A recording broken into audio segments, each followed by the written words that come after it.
15 अक्टूबर 2023 शारदीय नवरात्रि में किसी भी दिन कर लें, अखंड ज्योति वाला उपाय घर पैसों से भर जाएगा। तो आज हम इस वीडियो में आपको बताएंगे नवरात्रि में धन प्राप्ति के उपाय और मनोकामनाएं पूर्ति के लिए उपाय। नवरात्रि का हिंदू धर्म में विशेष महत्व है। साल में हम 2 बार देवी की आराधना करते हैं। नवरात्रि के दौरान माता रानी को प्रसन्न करने के लिए श्रद्धालु कलश स्थापना, अंखड़ ज्योति, माता की चौकी आदि तरह के पूजन अर्चन करते हैं। नवरात्रि के 9 दिन हम घर पर कलश स्थापना और अखंड ज्योत जलाते हैं। अखंड ज्योति पूरे 9 दिन तक बिना बुझे जलाने का प्रावधान है। अखंड ज्योति जलाने के बाद आप उसे अकेला नहीं छोड़ सकते हैं, और अगर ये ज्योति बुझ जाए तो अपशगुन होता है। नवरात्रि में अखंड ज्योति नवरात्रि में 9 दिनों तक देवी माँ को प्रसन्न करने और मनवांछित फल पाने के लिए गाय के देसी घी से अखंड ज्योति प्रज्वलित की जाती है। लेकिन अगर गाय का घी नहीं है तो अन्य घी से भी आप माता के सामने अखंड ज्योति जला सकते हैं। नवरात्रि के दौरान 9 दिन तक दीपक को जलाए रखना अखंड ज्योति कहलाता है। मान्यता है कि नवरात्रि में दीपक जलाए रखने से घर परिवार में सुख शांति बनी रहती है और सभी कार्य सिद्ध हो जाते हैं। इसलिए नवरात्रि के पहले दिन संकल्प करते हुए अखंड दीपक को जलाना चाहिए और नियमानुसार उसका संरक्षण करना चाहिए। अखंड ज्योति जलाने की विधि। नवरात्रि के दौरान जलाए जाने वाले दीपक यानी अखंड ज्योति को जलाने के भी कुछ नियम हैं, जिनका पालन हमें करना चाहिए ताकि हमें मनवांछित फल की प्राप्ति हो सके। आमतौर पर लोग पीतल के दीप पात्र में अखंड ज्योति प्रज्वलित करते हैं। यदि आपके पास पीतल का पात्र न हो तो आप मिट्टी का दीप पात्र भी इस्तेमाल कर सकते हैं। मगर मिट्टी के दीप पात्र में अखंड ज्योति जलाने से पहले दीप पात्र को 1 दिन पहले पानी में भिगो दें और उसे पानी से निकालकर साफ कपड़े से पोंछकर सुखा लें। शास्त्रों के अनुसार नवरात्रि में अखंड ज्योति जलाने से पहले हम मन में संकल्प लेते हैं और माँ देवी से प्रार्थना करते हैं कि हमारी मनोकामना जल्द पूर्ण हो जाए। अखंड दीपक को कभी भी जमीन पर न रखें। दीपक को चौकी या पटरे में रखकर ही जलाएं। दुर्गा माँ के सामने यदि आप जमीन पर दीपक रख रहे हैं तो अष्टदल बनाकर रखें। यह अष्टदल आप गुलाल या रंगे हुए चावलों का बना सकते हैं। अखंड ज्योति की बाती का विशेष महत्व है। यह बाती रक्षा सूत्र यानी कल्लावा से बनाई जाती है। 1.25 हाथ का रक्षा सूत्र पूजा में प्रयोग किया जाने वाला कच्चा सूत लेकर उसे बाती की तरह दीपक के बीचों बीच रखें। अखंड ज्योति जलाने के लिए शुद्ध घी का इस्तेमाल करना चाहिए। यदि आपके पास दीपक जलाने के लिए घी ना हो तो आप तिल का तेल या सरसों के तेल का भी दीपक जला सकते हैं। मगर ध्यान आया रखें कि इनमें सरसों का तेल शुद्ध हो और उसमें कोई मिलावट ना हो। अखंड ज्योति को देवी माँ के दाईं ओर रखा जाना चाहिए, लेकिन यदि दीपक तेल का है तो उसे बाईं ओर रखना चाहिए। अखंड दीपक की लौ को हवा से बचाने के लिए कांच की चिमनी से ढक कर रखना चाहिए। संकल्प समय खत्म होने बाद दीपक को फूंक मारकर या गलत तरीके से बुझाना सही नहीं है, बल्कि दीपक को स्वयं बुझने देना चाहिए। ईशान कोण यानी उत्तर पूर्व दिशा को देवी देवताओं का स्थान माना गया है। इसलिए अखंड ज्योति पूर्व दक्षिण कोण यानी आग्नेय कोण में रखना शुभ माना जाता है।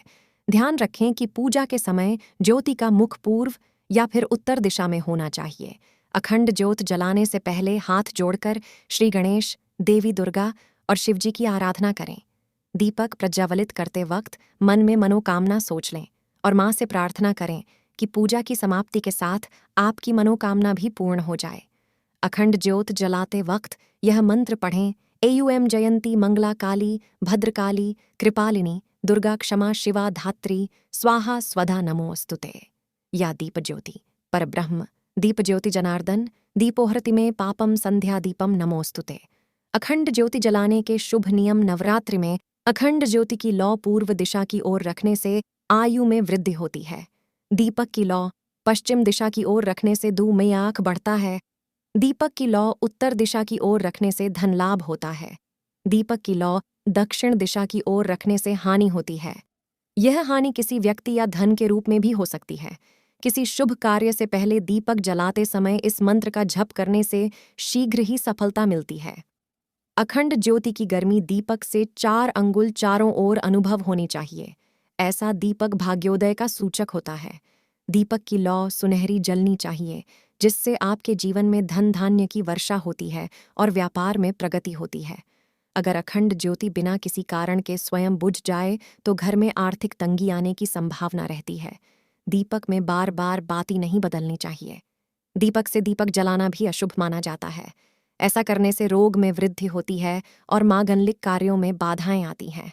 मिट्टी के दीपक में अखंड ज्योति जलाने से आर्थिक समृद्धि आती है और चारों दिशाओं में आपकी कीर्ति का बखान होता है। तो अब जान लेते हैं नवरात्रि में कौन से कार्य हमें करने चाहिए और नहीं करनी चाहिए। नवरात्रि से पहले घर से बाहर निकाल दें ये 5 चीजें, वरना नाराज हो जाएंगी माँ जगदम्बे। यूं तो माँ अम्बे हर पल अपने भक्तों का ख्याल रखती हैं, लेकिन नवरात्रि के दिनों में माता रानी की पूजा विशेष फलदायी होती है। इस दौरान पूजा का लाभ भी जल्दी मिलता है। इसका कारण ये है कि माँ दुर्गा नवरात्रि के दौरान पृथ्वी पर निवास करती हैं और अपने भक्तों की मनोकामनाओं को सुनती हैं। कहा जाता है कि नवरात्रि के पावन दिनों में जहाँ जहाँ माता रानी की मूर्ति या तस्वीर सजाकर पूजा होती है, उन सभी जगह माँ अम्बे निवास करती हैं और अपने भक्तों की पूजा प्रत्यक्ष स्वीकार करती हैं। इसलिए माँ दुर्गा की कृपा पाने के लिए नवरात्रि को बहुत ही पावन माना जाता है। नवरात्रि से पहले ही लोग घरों में तैयारियां भी शुरू कर देते हैं। जल्द ही शारदीय नवरात्रि की शुरुआत होने वाली है। ऐसे में यदि आप माँ अम्बे की कृपा पाना चाहते हैं तो शारदीय नवरात्रि के शुरू होने से पहले अपने घर से कुछ चीज़ों को निकाल फेंकें, क्योंकि ये चीज़ें घर में नकारात्मकता लाती हैं। चलिए जानते हैं उन चीज़ों के बारे में। खंडित मूर्तियां, घर में किसी भी भगवान की खंडित मूर्ति नहीं रखनी चाहिए। इसे शुभ नहीं माना जाता है। अगर आपके घर में खंडित मूर्तियां हैं तो शारदीय नवरात्र के शुरू होने से पहले घर से इसको निकालकर किसी पवित्र नदी में डाल देना चाहिए। पुराने जूते चप्पल, अगर आपके घर में पुराने जूते चप्पल पड़े हैं जिनका इस्तेमाल आप नहीं करते हैं, उन्हें नवरात्र शुरू होने से पहले घर से निकाल दें।